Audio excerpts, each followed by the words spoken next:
So I'm really excited to be on location with Angie Adrean at Worthington Schools, and we're going to do our mini book report. But before we do that, I'd like you to give us a 30-second overview of who you are so everybody can meet you. Great. Well, thank you. My name is Angie Adrean, and I get to serve Worthington Schools as our Chief Academic Officer. This is my second year in the position, and prior to that, I spent 6 years working at Worthington Kilbourne High School as the high school principal. So our book is called Essentialism, The Disciplined Pursuit of Less.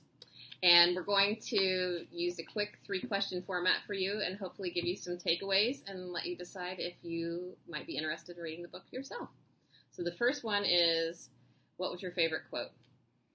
Well, my favorite quote in the book is the quote that says something about life is short because we fill it with nonsense.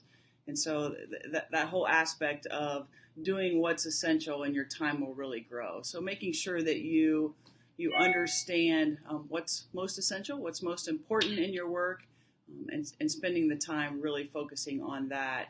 Because we all know that in our work, there are lots of things that need to get done and what we need to do. I think it's interesting that, I don't know if you've ever had this happen, but I can spend a whole day and get to the end of the day and think, what did I do? Absolutely. And I think for some of that, like when everything feels urgent and important, right? We make those to-do lists. Everything feels like it needs to be at the top of the to-do list. Then everything seems equal. Right. When we put it all at the top. So taking the time to really prioritize our work. And in the book even talked about sometimes the most important things are things that don't even make your to-do list. Right. So, when we sit down to do a to-do list, it's not about, or we don't write on the to-do list, go have a conversation with an administrative assistant, find out what's happening in their world or how you can be helpful to them. Go into somebody's office and just talk about their weekend and build those relationships. Those are the things that don't make your list, but the conversations really that are valuable in the work that we get to do every day. Well, and if you take the time to do those conversations and build those relationships, when you do have a difficult conversation, it becomes so much easier. Absolutely.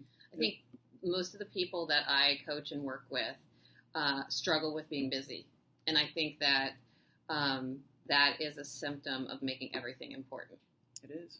Absolutely. And so you have to come to, I'm going to prioritize the things that, like relationships.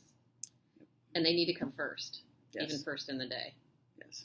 And throughout the day, right? That's it. Keeping those relationships and building that culture in any system that you work in is by far the most important thing that we do. It's something else in the book that they talked about was that you can do anything, but not everything, right? We're all capable of doing anything. It may take us longer to figure out how to do it and to understand the background of it, but we can do anything. We just can't do it all. And so how do we find that time to reclaim our space? In the book, Essentialism, it talked about building time in your schedule to reclaim the space and having quarterly meetings with your team. Just to take that time and say, let's look at our list of priorities and are we all moving in the same direction so that we all are getting to that same point of accomplishment in our work. The other book that is a lot like Essentialism is a book called The One Thing.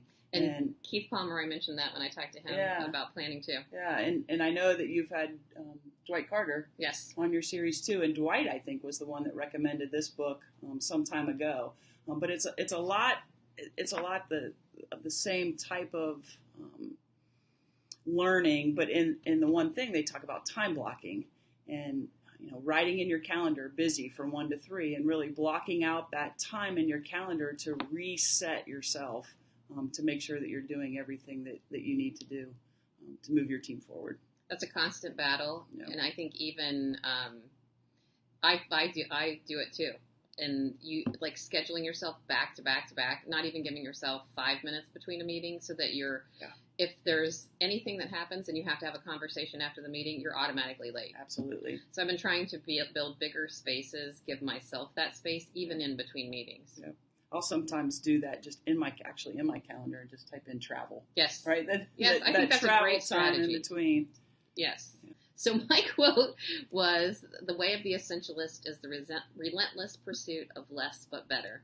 I think really there's not much more to say because your quote exactly goes right with that. So it's just how to filter out all of the crap and all of the things that don't matter and do the things that really do matter and prioritize them. Right. Absolutely. And I think that's the hardest part, is trying to figure that out. Yes. Right? What's most important to me may not be what's most important to the team that I get to lead every day. Right? And so then how do I prioritize that? Because if I don't do that collaboratively with our team, taking that time away quarterly, or those, time blocking that with your team, you can sit all alone and create a to-do list and prioritize things you think matter, but that's not bringing your whole team or lifting your whole team forward. So, well, I think the other piece of that is that people miss is you have to verbalize to your team. You have to tell them what's important. That's exactly right. Yeah. Because in the absence of that, they're trying to guess, and that's not fair to anybody. Right. So helping them to understand and helping them to have that guide of these are our most important things can really help with all of the strategies that we've shared already. We had a team meeting yesterday.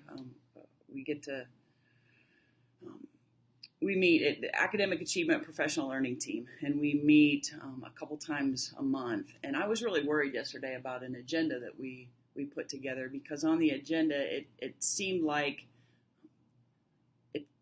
that it wasn't enough teaching and learning on the agenda, but more about working on the work. Mm-hmm. And so I worried that it wasn't going to flow well. But after 2.5 hours, we talked, and the team said that was one of the best meetings we've ever had, because now I feel like I understand the work of our team, of all of us, and I've my knowledge level of our new middle school redesign. We were able to share a lot of that information with them, and it lifted them up a little bit to say, now I feel like we understand each other.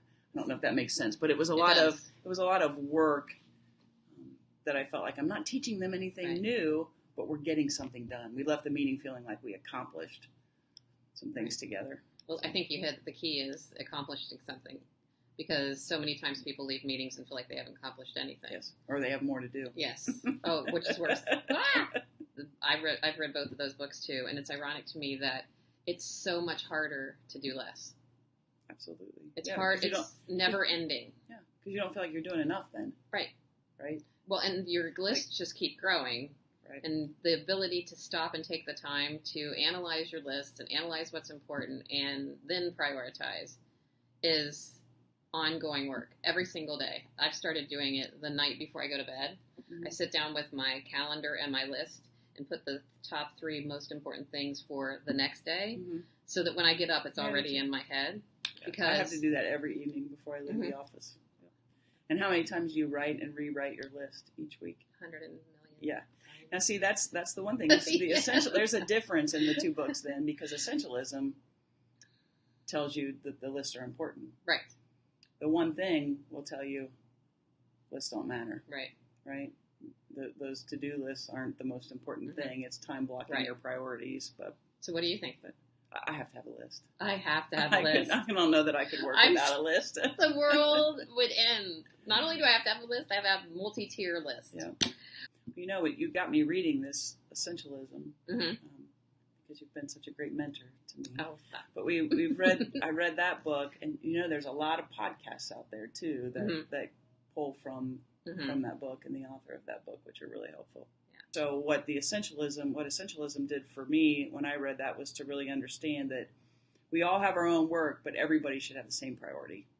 Oh, that's great. In the district. Say that again. We all have our own work and our own jobs. We all drive our own buses, right? We have our own department that we work in. But our focus and our priorities should be the same. We all should be reaching for that same destination. So good. Great. My word was focus, which I talk about all the time, and my goal in life is helping everybody focus, because I think that helps people organize your time and then enjoy what you're doing, because you're not so rushed and harried all the time. So thank you so much. I really appreciate it. Thanks. Have a great day.